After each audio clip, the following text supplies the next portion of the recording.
Welcome to Chapter 4. We're talking about strategic marketing plans. And again, after seeing Chapters 1 through 3 and building the base foundation of what marketing is, we're ready to start strategically looking at how we can help and work with organizations to really utilize marketing to its full potential and advantage. And the planning document provides a system and a resource for doing so.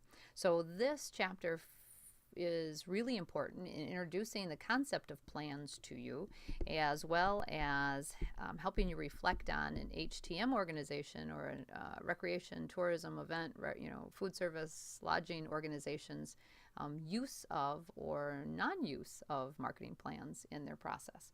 So we are going to spend a little bit of time here talking about it on these slides. Again, please take your chapter quiz as well as any assignments related to this week's exercises to get us into the planning process. So welcome, we're ready to go.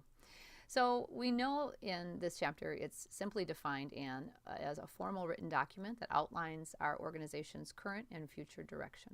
As simple as that. And when, again, we say HTM, we're always meaning the vast array of businesses in our field. Hospitality-oriented, tourism-oriented, which includes, again, recreation, leisure, event, food service, lodging, travel and tourism, travel side of our business, etc. So this document simply is going to give us here's kind of where we were, here's where we are, and then here's where we want to be, and here's how we're going to get there. So for the rest of the semester, we'll look at creating that formal written document because it's going to force us to look back, to look in now, and to look to the future, and then utilize all the tools in marketing to develop a plan for helping organizations get there. I love marketing strategy. I think anybody, again, can do a tactical thing in marketing. Anybody can buy a coupon book. Anybody can buy a billboard or do a flyer. Not anybody can be strategic about why we're doing that coupon book and that flyer, measure the outcome, and know if that's working. So strategy is where we need to grow as an organization. When you reflect on those marketing plans this week, the real ones in the industry, you're going to see a lot of tactical action.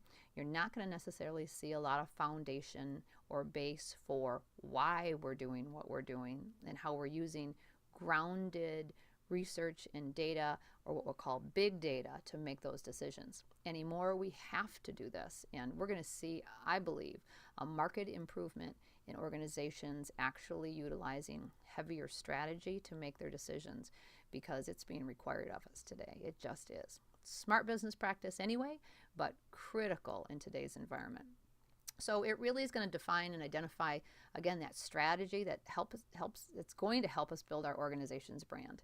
And again, a brand is everything, as we know. It's the promise we make to consumers, but we're going to use this formula, this format, to actually strengthen, reinforce, and help propel in this sea of high competition, high economic uncertainty, high question on that disposable income that they might be utilizing with us, or business income as businesses learn to survive.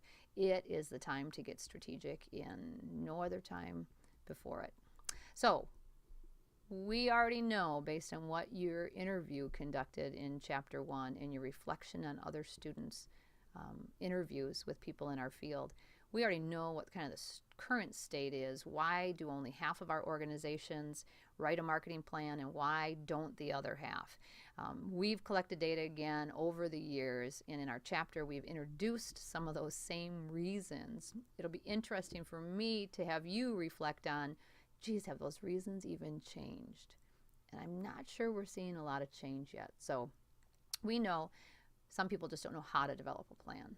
And although we didn't necessarily see that in some of your comments, I've heard it certainly over the years in the data that I have gathered from people. They know about it, they understand it, they'd like to do it, they just really don't even know where to start. They have limited time, and you heard that as well, or no perceived need. You know what? I already know my business well enough. I know what works and what doesn't work, and I'm just going to do that. We have no competition. We really serve everyone, so we don't even have a need for that. But this one scares me a lot, because even in some of the comments from the folks that you interviewed said, hey, I know what I'm doing. Well, shoot, I know you know what you're doing because you're a really effective business person. But I'm telling you, if you're successful at this business and people are on your tail And what works today is not going to work tomorrow.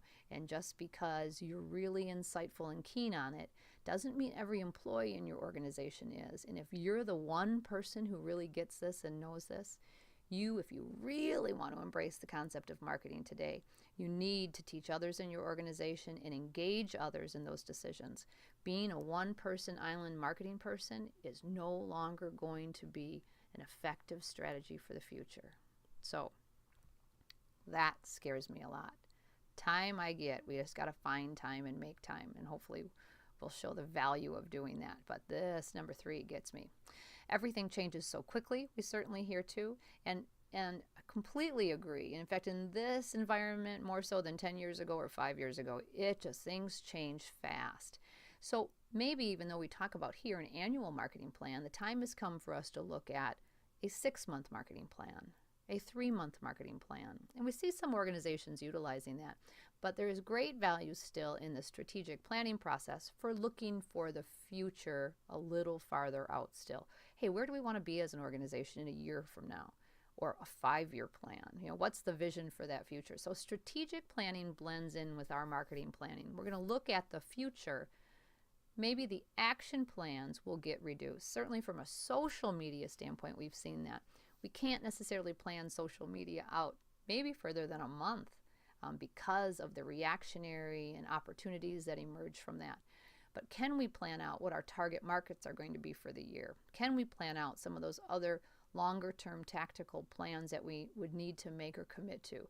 Like we know we want to do some work with a partnership 6 months down the road with partnering with a rec center that's serving the same market we want to serve in our hotel. They're going to do softball tournaments. We know softball tournaments maybe in our community, the big tournaments next year or 2 years out. So we can have those in our marketing plans and know what we're going to do. So I know things change quickly, and I'm with you. And I know our industry talks about this, but I also know we can still utilize the power of longer-term planning and then take elements of the marketing communication plan like social media and plan that out tactically in shorter amounts. So I understand it, I like it, but there's some opportunity there to still think differently. Another concerning answer that we've certainly heard over time is there's little perceived return for the investment. I get the whole marketing thing, I understand it, but the reason I don't write a marketing plan is, you know what? I think it's only when I have a lot of money laying around and it's not a necessity, it's a luxury kind of idea. So we've heard that kind of response too. I know you've heard, more specifically, some really good insight from your interviews, so thanks for your thoughtful time on that. Really critical that we understand why no marketing plan. If half of our organizations aren't doing one, what is the reason why? So when you go to work for an organization, whether you're working there now, interning there now again, do they have one? If they don't, why? Is it maybe because their why isn't strong? Do they really understand why they're in this business and have a passion for it and really want to utilize all of the tools that we teach and that we know through all research are effective? What is the barrier to doing that? And even if today, again, they've been really successful without it, boy, that scares me for your tomorrow or their tomorrow kind of idea. So lots of reasons why no marketing plan. We want to understand them so we can overcome those barriers and even start thinking about what kind of organization do you want to work for? Again, do you want to work for an organization that doesn't have a really solid why? Why they're doing what they're doing? And do you want to work for an organization that isn't willing to look at planning and strategy and being more effective and treating all stakeholder groups with that equal value of all critically important? Because without each other, we will fail. Without strong employees, without customers coming in and serving them well, right? Without great investors and people to serve and suppliers to buy things from, our business will not work. So we want to work all those relationships and really understand. And our marketing plan can help us formalize how we're going to make sure we invest in all of those areas, well, and use tools that reach them well and produce a good return. So, types of marketing plans. We know there are barriers to that, but we also know that there are values to why we write marketing plans. So what is a marketing plan first? Well, there's several different kind of planning documents. The annual organizational marketing plan is what we're going to be focusing on this semester. A 1-year out snapshot helping an organization look at what's happened, what is happening, and then more specifically, where we recommend they go in the future and some recommendations on how we suggest them getting there. So that annual agency marketing plan is what I'm asking you to review this week too, whether a student wrote it or the real organization wrote it, one of each, and we'll have a lot more information and insight to this plan. But there are also other kinds of planning documents that fall under marketing plans, and maybe there are even more that I just don't highlight today. But one is a new organization marketing plan. Now, you may have even written one of those in another marketing class, like Start Your Own Business and Write Your Marketing Plan. Certainly, as part of planning documents for new organizations, part of the business planning process is to have a marketing plan in it. It's not as sophisticated typically as what we're going to do in our annual plan, but at least it identifies how the agency is going to achieve this new concept in getting it to the people. So business plans have, again, a marketing plan component in it, but certainly as a new organization, the difference is there's no history with that organization and there's kind of no current. So really all you're doing is starting from here and projecting out what you're going to do. When we do an annual agency marketing plan, we want to work with a real organization because we want to look at history and we want to look at what's currently happening and how that's going to help us gather big data and information to help us propel us to the future.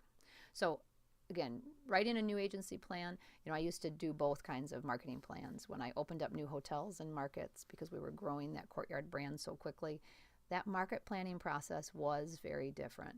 And so I need you to experience this semester more what you will face, a real organization walking in and how you could help them strategically in this planning process. Now, I should back up because most of you will never kind of be the official person to write marketing plans. A handful of you will like this concept enough and want to work in marketing more specifically in our field. But honestly, out of everyone in class, that will be very few of you. However, you are all operators in an organization in our field. You're all maybe investors in that. And so we need you to understand this marketing concept. So not only can you work alongside someone whose responsibility might be it, but you can influence and embrace these concepts and tools as another aspect of the operation and know how it fits into that big picture. But I also believe, regardless of your position in that organization one day, you will have a great influence on marketing and could help teach and grow people's concept of this very directly. So please know, I recognize not all of you are going to be the official marketing person. All of you will have influence on marketing, and all of you need to understand the concept of that annual plan and how that data and information helps us think about how we operate this business differently. Okay, it's really all of us. It's not just the marketer kind of idea. So, new agencies. Also recognize that every time we do something significant within our new organization, we would write a separate marketing plan just for something significantly different or a new offering. So I'm an amusement park and I'm going to have a new ride this year. And again, we know they try and do that every other year because you don't want your park to ever become stale or something people go, oh, I did that last year. So bringing and introducing new things, new ideas, new concepts is really important in the attraction side of our industry. And because of that, every time we do it, we're going to write a marketing plan just for that new offering, how we're going to launch that in the sea. We'll later learn, and I know you'd have in earlier marketing classes, the idea of the product life cycle. So at the introductory stage of anything, the tactics we use in marketing are very different than if we're well established in the growth stage as an organization. So at every one of those phases, we're different. So if our organization's been around for a long time and we have brand awareness and the competition is relatively flat and demand's kind of flat too, we're in the growth, or we're in the mature kind of stage. In that mature stage, we're going to use tactically different things. Then if I introduce now a brand new ride at my amusement park, that's brand new to people. It's back at the introduction stage. So I have to write a separate kind of plan for that to make sure I launch it correctly using the right tools versus the launch of my organization. So having said that, just know that we can have like these mini marketing plans in organizations and use the same concepts and ideas as it relates to market planning, but not what we're going to do here. So again, I'm looking for you to work with an agency that has history and help propel them for this annual plan. And finally, there are marketing and communication branding guidelines. And so they are kind of I call it a higher level planning document that helps establish for an organization what is an appropriate way to talk about us and what's an appropriate way to use our branding, things like our logo, our slogans, our colors, etc. So we keep great consistency across the organization, and we keep great consistency across our industry. So any of us working for branded organizations, whether they're franchised or not, we know and we see consistency. Marriott, Hyatt, Radisson, everywhere you go, you'll see the same logo use, etc. And it might be a franchised company, right? But we buy the brand, right? We rent it if we're a separate owner company and we want to have a McDonald's. I rent the brand, the McDonald's arches from McDonald's, pay them money to do that, and they give me all their standards, their training, their tools, but it's my company, using the McDonald's kind of name. So in those branding guidelines, those big companies always establish what the standards are, how we should operate and look. But even within small organizations in our industry, once we get this planning process right, we need to have a planning process for how we share our message and with what tools. So I've put a couple links onto Blackboard in this part of our chapter to share with you Grand Valley's branding standards. We have very specific, very good branding standards as a university. It's really quite impressive right here in-house. So take a look at the Grand Valley ones and see how those details are developed and written out, and again, the work that would take that. Travel Michigan has branding guidelines. We're not allowed to use that pure Michigan imagery without following the standards the state says to protect the brand and image of Pure Michigan. Again, very important. You don't want everybody just using your stuff. Well, that's a planning document in marketing. So you can take a look at that as well. Even Experience Grand Rapids, right in Grand Rapids, they do an amazing job sharing what they call voice and tone. And in this document, they talk about how they articulate and communicate the Grand Rapids experience, whether it's lodging or food service, things like that. So what a great document to do that. So I also included Marriott's branding guidelines online. Know that certainly the big monster organizations in our field have them, but really ultimately every one of us should have them. But shoot, first we got to get them to write a marketing plan, don't we? So we're going to work on that annual marketing plan first, and we'll eventually get to communication guidelines and brand guidelines. But we're not ready for most of our organizations if only half of us are even writing a formal marketing plan. So we know there's value, and we know the other 50% of the people you interviewed, they know it acts, and they say it acts as a roadmap. It provides, helps us with management control and implementation of our activities. It informs new people, new employees or board members or volunteers of their role and our focus. I think the marketing plan is a great training tool, and most of us have never seen our organization's marketing plan, and we should. If it's part of our job, we need to know where we're going as an organization, and we need to know how we're going to get there, because guess what? Me, the employee, you, the volunteer, right? We all can make a contribution to that. So an important training document to give everybody a sense of what their job is and where we're going. It'll help us obtain resources. Undeniably anymore, it's very unlikely that you could just pitch a concept or thought without significant base reasons why.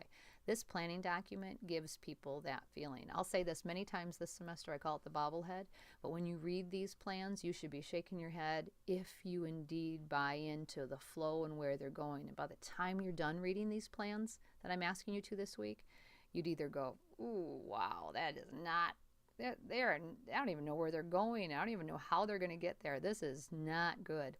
Or if it's well written, you're going to go, I get it. I see it. I buy in. How do I help support that? So really important for helping us get resources.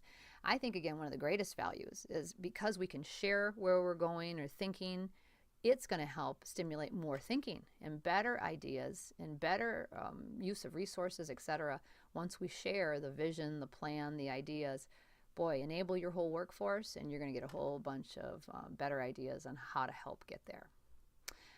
There are other values too, and certainly your interviews suggested kind of different kinds of ways, but we know based on research, if done right, market planning documents are a critical asset to an organization.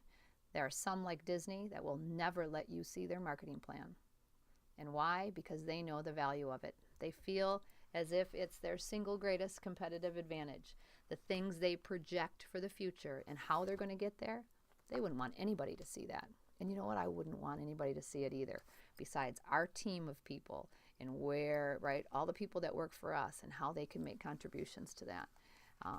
This is a incredibly important document if done right. I'm excited to see you develop yours. Again, your job is to now look at the content and format for real and student plans. So here's some of the ones on Blackboard for you to review. Here's some of the student plans for you to review. Again, recognize every semester I've required different things, changed, adapted, etc. So don't think that you will do it exactly like this, but I've mostly picked the last 2 semester plans to share with you, so they'll be awfully close. If I showed you some from 10 years ago, which I could, but they've changed so much that we want to be more reflective of what are the elements of a current plan that would be most helpful. Certainly social media, the internet have really revolutionized. 10 years ago, not as prevalent today. We keep moving that forward. So look at the outline of the kind of elements in a marketing plan, and when we return, I'll be looking forward to what you've learned about marketing plans. Take the quiz, do a great job. Excited to have you continue with this, and really excited about having time to talk to you about your own organizational plan and how we'll continue to apply these theoretical concepts in a very real way and hopefully make that a more meaningful experience for you. Have a great week, and we'll see you soon.